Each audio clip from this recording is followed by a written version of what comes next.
Come on in. This is a very traditional shrine room, or gompa, as it's called, a place to meditate.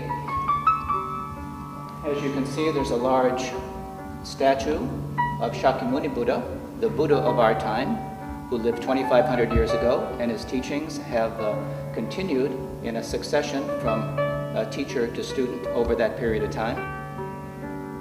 So, as part of our lineage from the time of the Buddha, there have been many excellent teachers, and on this smaller shrine we have Milarepa, who was a student of Marpa, and Gampopa, who was a student of Milarepa.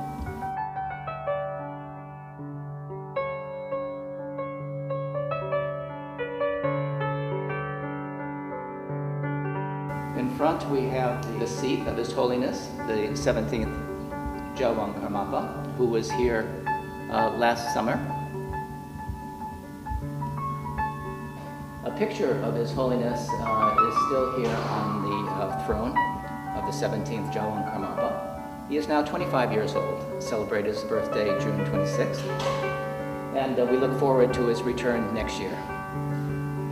But you can see the traditional style here with thangkas hanging on the walls, these offering lamps, and the general structure, the pillars and the rest are traditional Tibetan Buddhist style. You may also see next to the statue of the Buddha these two areas that have the sutras and commentaries. It's called the Kanjur and Tenjur. These are the teachings of the Buddha and the commentaries on those teachings by various masters. And these are all encased here as part of our shrine.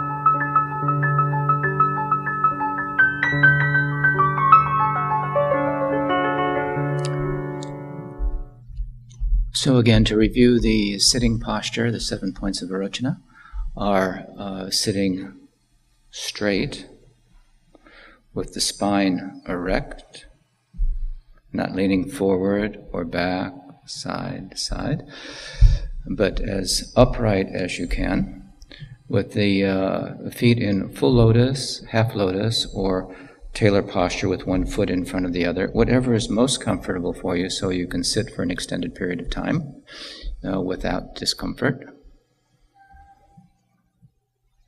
The thumbs are in the ring finger joint, that last joint. With a gentle fist, just place them on your knees, slightly straightened so that that provides like a fulcrum here, or like to keep your spine straight. You can feel that straightness when you extend the arms out. You're not locking the elbows, but they're not relaxed either. You're kind of keeping the spine straight. And I didn't mention last time, but it's important to kind of do like a Kegel exercise. You're tightening the anal sphincter and urethral sphincter, just tightening, pulling up, and then relaxing. You don't have to make a big deal of this, but there is just this tightening of the sphincter and then relax. That helps to bring the channel, the energy of the winds into the central channel, and ideally having that awareness and that focus, that tightening and relaxing. So the base, your knees are making as much contact with the floor as possible, and if you need more support under your knees, you can put something under your knees. Spine is straight. Make that little tightness, constricting the sphincters and releasing.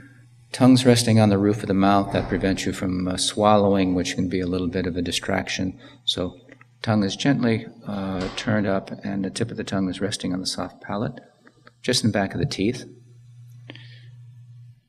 Chin is slightly tucked in to straighten the upper cervical vertebrae, straightening the spine slightly more.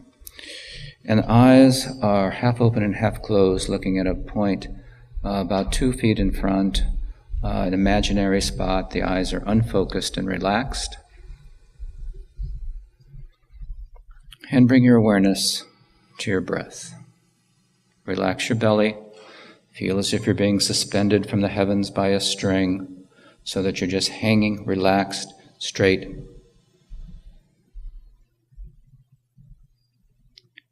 Tongue gently curled, resting on the roof of the mouth. And again, relax the belly. Let the belly relax. No tension. You're sitting royally, peacefully, like a mountain, stable, secure, grounded. And let your awareness come to the breath. And just breathing in and breathing out.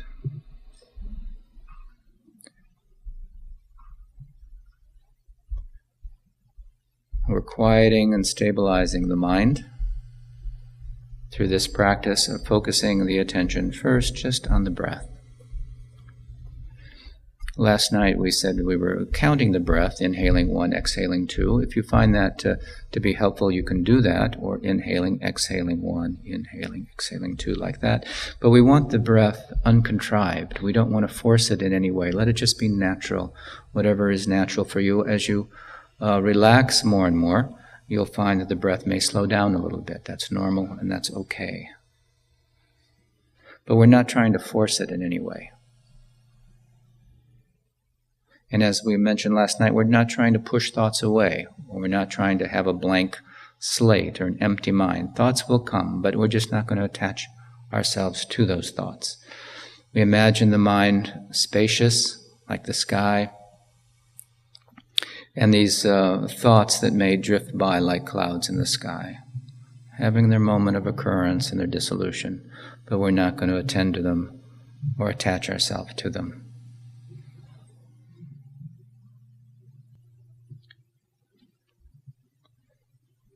And while you're sitting and at home, it's okay to check yourself from time to time in terms of your posture. See if you're staying straight so that you don't begin to collapse or become torpid or lazy or sluggish. But we mentioned the analogy of being like a lute. We don't want the strings of the lute to be too tight or too loose. We don't want to be too rigid or too relaxed. There's that fine balance that we need to find so that we maintain pure awareness of the breath, staying with it and noticing any distractions in the way of thoughts or feelings or emotions, and quickly return to the breath.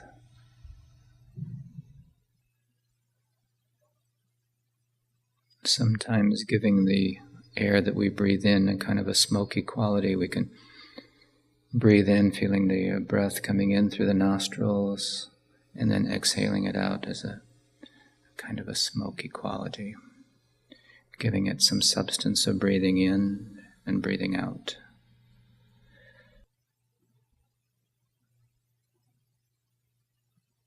You may bring your awareness to the pause between the top of the inhale and then exhale, and the pause at the bottom of the exhale, and rest in that intermediate place of no breath.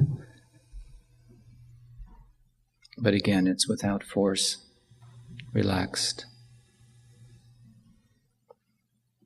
The breath should be soft and fine, so that you're not really hearing the breath. It's smooth, fine, thin.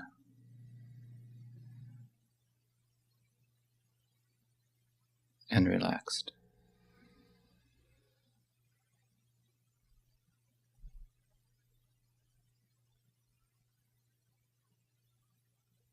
Maintain your mindfulness of the breath and stay alert to the introduction of thoughts, and maintain focus on the breath.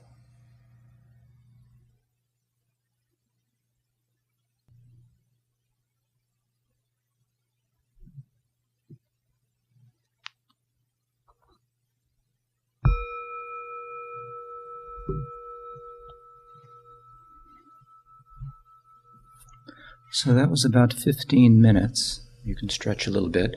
And in the beginning, there are two things that you'll find, one of two things that you'll find. Either, when you sit and begin to practice, your mind will begin to race, and as you sit, it becomes more and more relaxed, and the meditation becomes easier and deeper. Or you begin with the meditation relaxed and deep, and as you go on, it becomes more and more energetic, and your mind becomes more filled with activity. So, if the latter, if you're sitting, and as you sit, your mind becomes more and more active, then sitting for short periods of time, more frequently, would be better. If you find that it takes a little while for you to settle into your meditation, then sit for a little longer to get the benefits. So you may find one of those two things going on. And we'll review more and more about meditation today, and review the obstacles more and more, and do some walking meditation too to intersperse this. So we will talk more about that. All right, so we've been talking about this path of Buddhism as was delineated by this human being who lived 2,500 years ago, Siddhartha Gautama, who was a prince, and we talked about his life and his subsequent enlightenment. But this is a map, what we're kind of talking about today, and a map. And like if any other map, if you want to go to a particular place, you would have a map, and there's this kind of study that we have. There's contemplation, and then there's practice. So we're hearing the teachings of the Buddha. It's important that you continue to study these things, contemplate them, and then make them your own in the way of practice. So similarly, like a map, if we're going somewhere, we get the map, you're being presented the map, then we have to study the map to know where we're going. But we're not going to get there just by studying the map. We actually have to run the course and to end up in the destination. So similarly, this the Buddha taught extensively, has given us this map. It's being presented to you for your contemplation and study, but ultimately to have the direct experience and to arrive at the destination, you have to walk the path. You have to get there. The map alone isn't going to do it. So that's kind of, the format that we have for today is presenting the map for your contemplation, but the meditation that we do, meditation is very highly regarded because it is considered the vehicle for your wisdom, how you really arrive at this place of recognizing the true nature of your mind, the natural mind that we've been talking about. So again, from our sitting practice, and some of you have been sitting for a long period of time, after this, there was a question that was a very good question. I just want to elaborate on it a little bit, is about when we're sitting, having the breath be natural, whatever that is natural for you is fine. It may be a little bit quicker than someone next to you or a little bit slower, but in the beginning it is what it is, and try not to have judgments about that. That it can really be an obstacle to your practice, is to feel like, well, you're not doing it right, or you should be doing it some other way, that you're not good enough, that this is, all of these, and that's just the nature of the mind, to compare, contrast, analyze, and that's just another thought. So we view that with total equanimity, no judgment. Sometimes we'll have good meditations, and then we want to sit and we want to have this so-called good meditation again, and it doesn't happen, we become disappointed. So we don't have any expectation. We just sit, and we sit regularly, just like brushing your teeth. It's just something you do.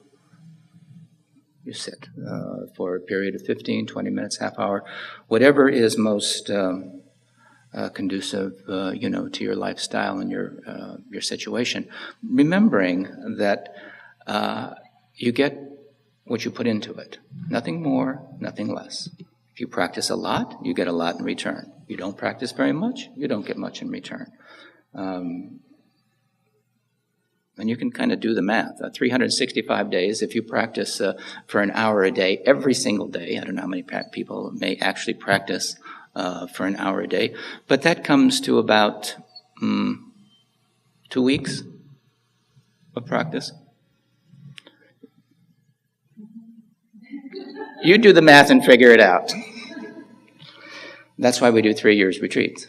3 years and 3 monthly lunar cycles. It says that it takes about that much time to have a basic kind of stabilization of mind. That's basic. Starting point. We do certain preliminary practices. We talked about the 4 thoughts that turn the mind to Dharma, to kind of inspire ourselves, to move us in the right direction, because there's a lot of distractions out there.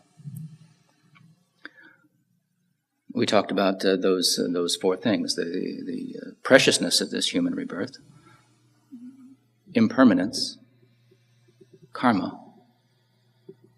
If you do good deeds, good things will happen. You do bad deeds, bad things will happen. It's pretty simple. But that really even starts with the mind. Everything really starts with the mind and our thought, our intention, our practice. Why are we practicing? The Mahayana tradition is we're practicing for the benefit of all sentient beings. That particular motivation is very important to really succeeding on the path. So when we're on the cushion, and we'll talk more about the actual practice of, what do you do at home in your daily routine? Sitting and contemplating, at least briefly, these 4 thoughts that turn the mind to Dharma, to develop the right intention and motivation, to do shamatha, to sit quietly, stabilize the mind. And we'll do Tonglen today as well, this sending and receiving. It's the development of compassion and loving kindness for others. So we mentioned that there's compassion and wisdom, the 2 wings of the bird to take us to our goal of liberation. So one of these practices, this Tonglen, or sending and receiving, is part of the Losang, or mind training. Lo is mind, Jung is training, mind training that the Buddha taught. And we will practice that a little bit too as a vehicle for stabilizing the mind and cultivating compassion and loving kindness. So we've got a big map here. It's a very expansive teaching. And we can only, we're going to hit some highlights here, the tip of the iceberg. So as I was saying, it's important